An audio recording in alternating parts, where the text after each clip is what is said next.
Hi class, we're on to lab 9 of the semester, equilibrium and Le Chatelier's principle. As always, please make sure you read through the entire lab introduction and background, the experiment before listening to this pre-lab lecture video. Alright, let's go over a few major concepts that you need for this week's experiment. We have not yet covered equilibrium in Le Chatelier's principle, so please make sure you read sections 14.1 and 14.6 of your textbook, in addition to, of course, reading the lab manual and listening to this pre-lab lecture video. All right, so having gone through our experiment 9 in our lab manual, we have really a couple goals for this experiment. The first goal is to observe the effect of both concentration and temperature on equilibrium, and we'll define what we mean by equilibrium in a second. And a second goal is to really experience Le Chatelier's principle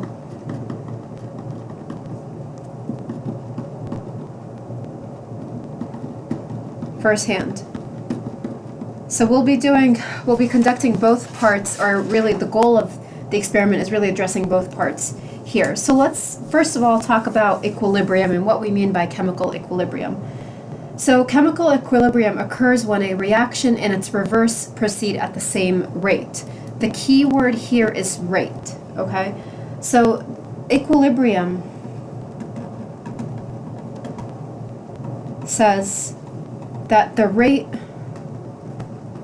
of the forward reaction, and what I mean by forward reaction, we have up until now we've written our reaction arrows moving forward.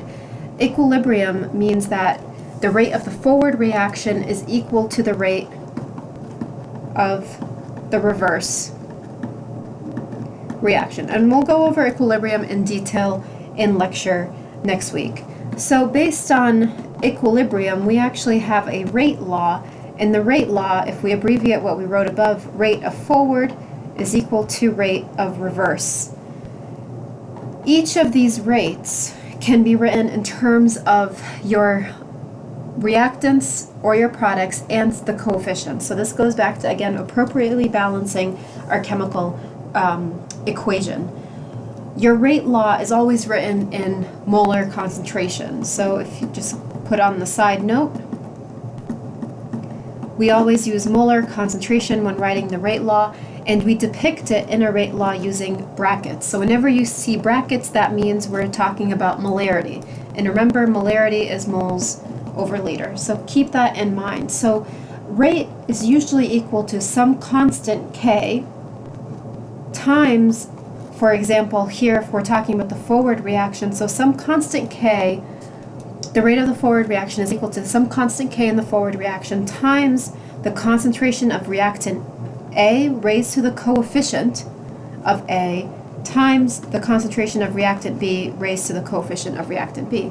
Now if we look into the reverse reaction, our rate law for the reverse reaction is some constant K times the concentration of reactant C raised to the power of C, and remember brackets mean molar concentration, times the concentration of reactant D raised to the power D. So now we're reading it in the following manner. So this is the reverse reaction and this is the forward reaction. Just a side note, we always read our chemical reactions in the forward reaction, in the forward expression.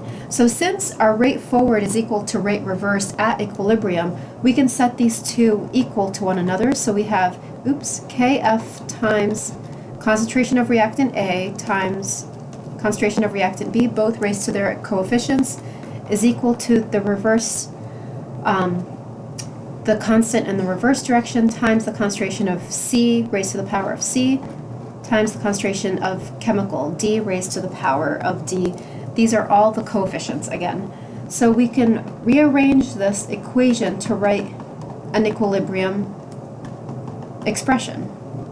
And again, please make sure you're reading the textbook before coming to lab so that it makes more sense. So if we rearrange this to put our constants on one side, we can have Kf over Kr, and these are just constants. So I'm just going to go ahead and call this capital K, and sometimes we show capital K and we write these this EQ at the bottom, and what we basically mean is our equilibrium constant. And we can usually look up equilibrium constants, and they're at a certain temperature. Okay, so equilibrium constants are calculated for a certain temperature. So our KEQ, our equilibrium constant, is equal to our products raised to their respective coefficients over our reactants, also raised to their respective coefficients. So this is our equilibrium expression here. Please note it's products over reactants, not reactants over products, okay? So one thing I want you to note here with this our equilibrium expression is, since the equilibrium, this KEQ is a constant, so if we write this out, since KEQ is a constant at a given temperature, all right, if the concentration of C increases, then in order to keep this as a constant, the concentration of A, the concentration of B, and the concentration of D must change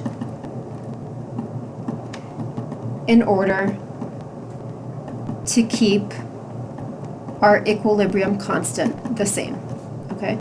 So if this is mind-boggling, pause for a second and think about it. This is a constant. If any one of these change, the rest have to change in order to keep this as a constant. That is the definition of a constant. So that's really chemical equilibrium for you in a nutshell. If one thing changes, the reaction has to change to really compensate for that. More so, Le Chatelier's principle actually takes this into greater consideration. So Le Chatelier's principle says if a system at equilibrium is disturbed, and we'll talk about what we mean by that in a second, the equilibrium will shift to minimize the disturbing influence. So let's take a general example. So we have here, excuse me, if we take a look over here, we have two tanks that are at equilibrium. The water levels are flowing in and out of these tanks at equal rates, okay? Now let's say we add water to tank A. That would then increase the flow, the rate of the forward direction into tank B. So notice how this arrow is now increased. So our rate of A, or rate of water flowing, is now increasing towards tank B, and it's going to increase until we've reached equilibrium, where the rates of water flowing into tank B is the same or equal to the rate of water flowing into tank A. And notice the magnitude of these two arrows are the same. So we usually show it in such manner if we have different rates. You could also have it the other way, where, for example, if we poured more water into tank B, then this would shift in that direction in order to equilibrate our expressions again. So notice here, it's not that the amounts are the same, it's that the rates are the same, okay? And it looks like the amounts are the same here, but we're really talking about rates. So the key word is rate when we talk about chemical equilibrium and Le Chatelier's principle. All right, so now let's talk about some factors that affect reaction rates. And when I talk about reaction rates, really what I'm talking about here is equilibrium, because chemical equilibrium is dictated by reaction rates, right? Okay, so one of the factors that affect reaction rates that you're going to take into consideration in this week's lab is concentration. And what we mean by concentration here is by adding or removing a reactant or product. So this affects reaction rate. So let's take this even deeper. If a substance is added to a system that is currently at equilibrium,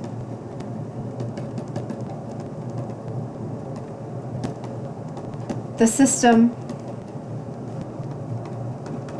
reacts to consume some of the substance. And it does that so that we go back to equilibrium. Now, in another scenario, if a substance is removed from a system,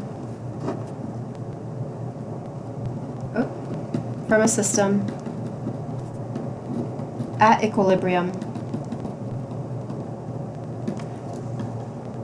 the system then reacts to produce more of that substance.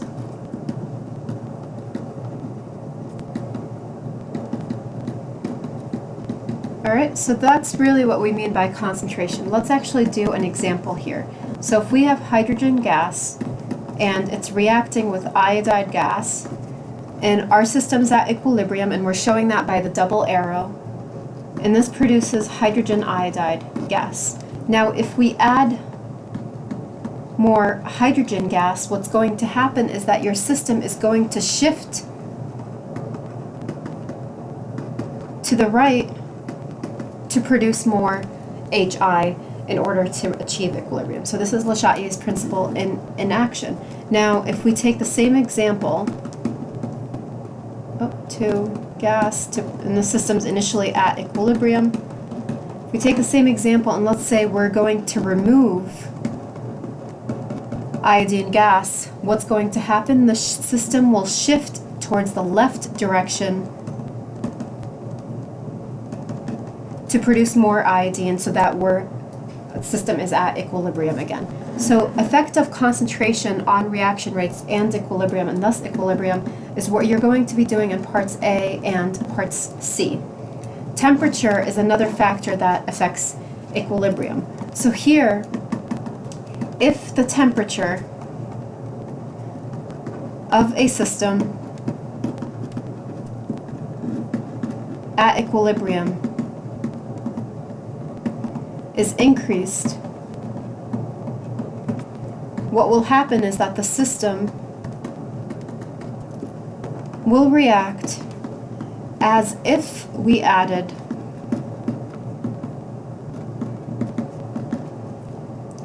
a reactant to an endothermic reaction or a product to an exothermic reaction. So what I mean by this is here we're treating heat as either a reactant or a product. An endothermic reaction is a reaction which uses up heat. So if you think of it as a reactant, heat is a reactant here. An exothermic reaction is a reaction that gives off heat, okay? So by having this occur, the equilibrium in this case will shift in the direction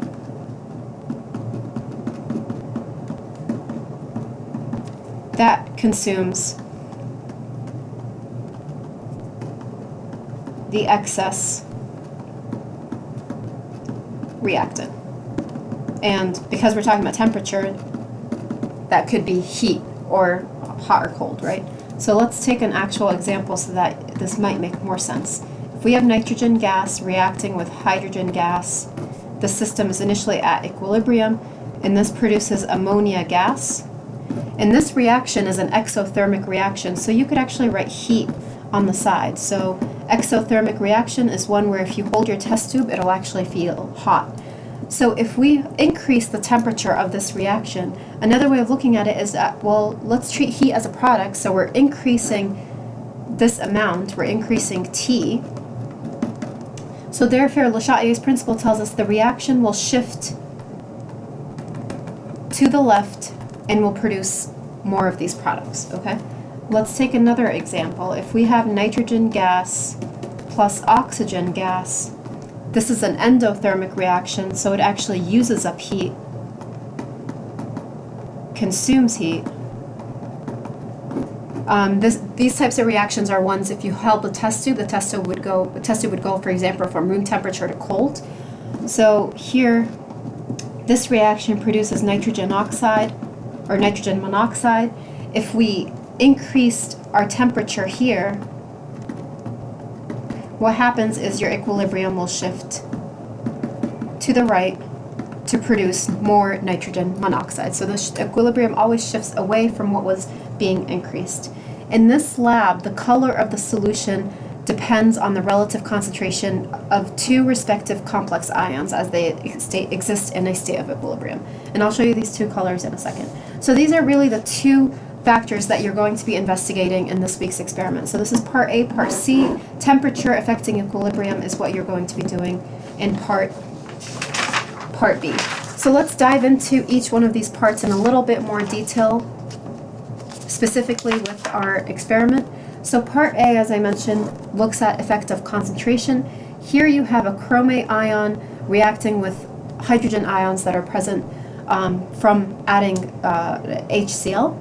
So initially your chromate here is a yellow solution. When we add acid to this, so when we're adding acid, so HCl aqueous, so we said that if it's aqueous, what really exists in solution is hydrogen ions plus chlorine ions, right? And if we add a base,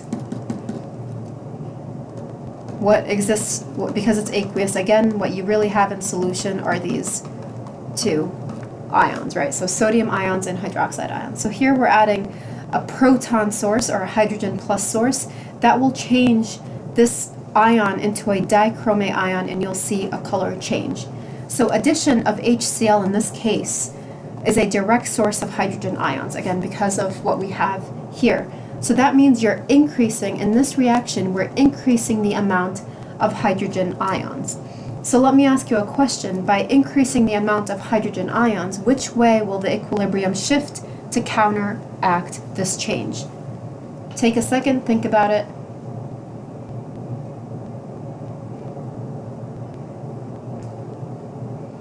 You're absolutely right. It's going to shift towards producing more dichromate.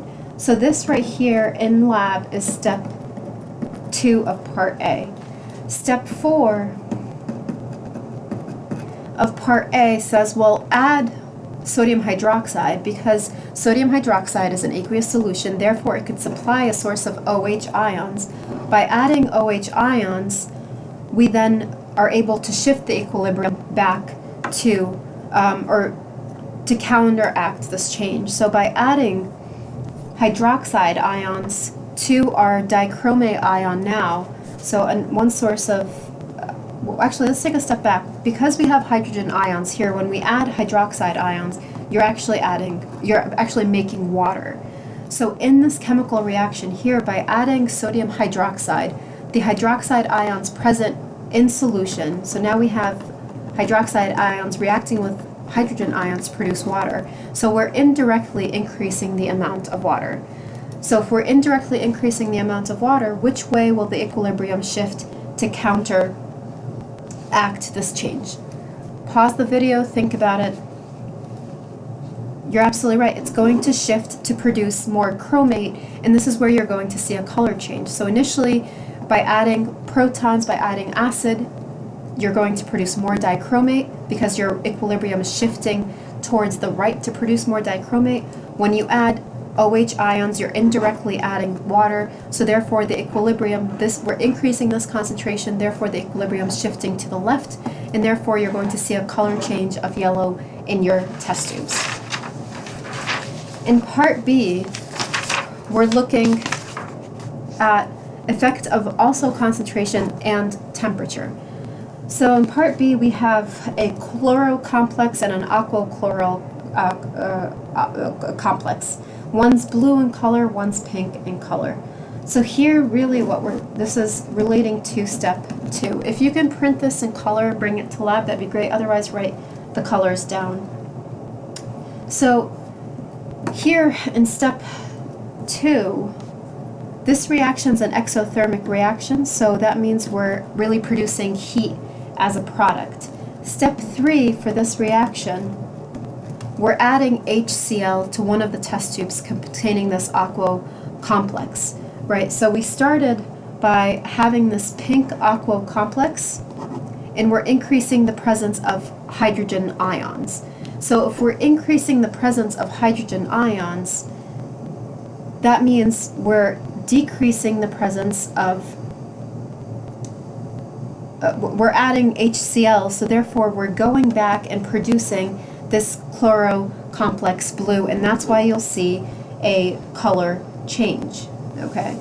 In step 5, And I'm going to leave these questions for you to answer because this should be in your notebook. So I want you, after conducting this experiment, I want you to actually tell me which way does the reaction shift, the equilibrium shift, excuse me, to the right or to the left based on our addition of HCl or heat. So in the first part, we're changing our concentration by adding HCl. In the second part of part B, which are steps 5,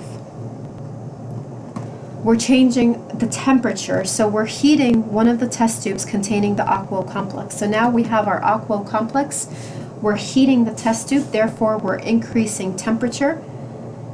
And if we're increasing temperature, I want you, based on your observations, tell me which way the equilibrium shifts to counteract this change. And again, in your notebook, I want you to actually write down your reaction arrows based on what happens. So now in step 6, instead of heating, we're now going to cool our test tubes. So remember, heat is a product, so in one step we've increased it, so this is in step 5. In step 6, we're cooling it, so therefore we're decreasing heat. Again, I want you to note, obviously color changes, always make observations, but I want you to also write the reaction in your notebook and show which way is the equilibrium shifting to counteract this change. All right, in part C, the last part, we're looking at the effect of solubility. So you have a saturated solution of sodium chloride. So saturated solution of sodium chloride, we've reached saturation. Any extra sodium chloride we have will no longer dissolve. So what we actually have in lab is a supersaturated solution of sodium chloride, and we're calling it brine. So you're going to see a beaker in lab where you have aqueous sodium chloride present, which we already know that means you have sodium ions present and chlorine ions present, but you're also going to find salt at the bottom. So this is a saturated solution of sodium chloride. We've already exceeded saturation, and therefore some sodium chloride is no longer capable of being dissolved with the amount of water that we have. So we have our following reaction here. It's at equilibrium, so we have forward and reverse rates of reaction equal to one another. So in step 1 of part C, what you're doing is you're going to add HCl to this reaction. And by adding aqueous HCl, so remember, anything aqueous exists as ions in solution. So by adding hydrochloric acid, you're actually adding a source of chlorine ions, which means you're increasing the amount of chlorine ions in this reaction above. So based on that, I want you to tell me which way will the equilibrium shift to counteract this change. And again, make note in your lab notebook on which way it'll change. So those are parts A through C of your experiment. This experiment's really neat because you actually see a different nature of chemistry going on, and you're really affecting equilibrium, and you're able to control, well, which way will the equilibrium shift to compensate for that change. Now let's actually do an example of this, a written example of this. So we have a reaction here where it's the formation of ozone. So when oxygen reacts with heat, we produce ozone gas. So formation of ozone is an endothermic reaction, and it's endothermic because it's absorbing heat. Exothermic if it produces heat. So here I have a series of questions for you. What effect does each of the following changes have on equilibrium? So what effect does adding ozone have on this equilibrium? So this reaction is in equilibrium. We show that either by this double arrow, or you can have 2 arrows. So this is 2 ways of showing equilibrium, okay? What happens if you add oxygen? What happens if you raise the temperature? What happens if you lower temperature? So keep in mind what Le Chatelier's principle says about changes to the equilibrium and how we compensate, counteract those changes. Okay, so, all right, I'm going to rewrite my chemical reaction here so that I can better figure out, well, which way will the equilibrium shift? That's pretty much what I'm asking you. So I want you to pause this video, take a few minutes, solve this on your own, and then come back to this video. All right, I'm going to assume you pause this video. So what happens if we add added ozone. So that means we're increasing the concentration of ozone. So when you increase the concentration of ozone, that means we're going to produce more O2 to compensate for that change. So therefore, your reaction will shift left. Another way of saying this, it's going to favor the reactants, or more reactants will be produced. Now, if we add oxygen, so now we're in an example, so part B says, well, let's add oxygen to this reaction. So if we add oxygen to this reaction, you're absolutely right. It's going to shift, equilibrium will shift right, which means your products are now favored, meaning you're going to produce more products. Okay, what happens if we raise temperature? So part C, we're increasing temperature. Remember, temperature, we're treating it as a reactant or a product. So in this case, temperature is a reactant. So when we increase temperature, yep, you're right, you're shifting your equilibrium to the right. So therefore, we're favoring products. Now, what happens if we decrease temperature? If we decrease temperature, the equilibrium will shift in the direction to compensate for that decrease. So therefore, it's going to shift left. So therefore, reactants are favored. Okay, so that's a written example for you of how Le Chatelier's principle is taken into consideration on paper. Again, this experiment's great because you actually see equilibrium and Le Chatelier's principle in action by affecting things like solubility, concentration, temperature, etc. Please email either myself or your lab instructors if you have any questions. Come to lab prepared with your pre-lab lecture worksheet filled out and having read the appropriate chapters, sections for this week's experiment. All right, that's it for today.